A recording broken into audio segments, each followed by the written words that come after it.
So if anyone's interested how I get these shot,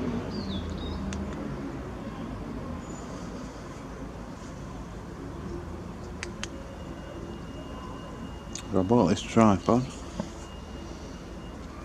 and it came with this remote control for iOS and Android, and you can Bluetooth it to a phone, and then it just records at the press of the button like that.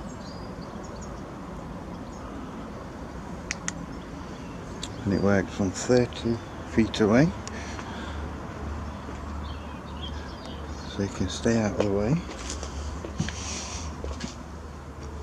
So I just sit down here and wait for the rowing. So if you go into the camera app, find slow motion, which is there.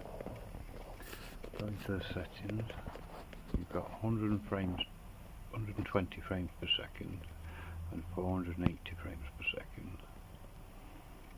480 only gives you 10 seconds, whereas 120 frames per second gives you about 40 seconds. And you're all set.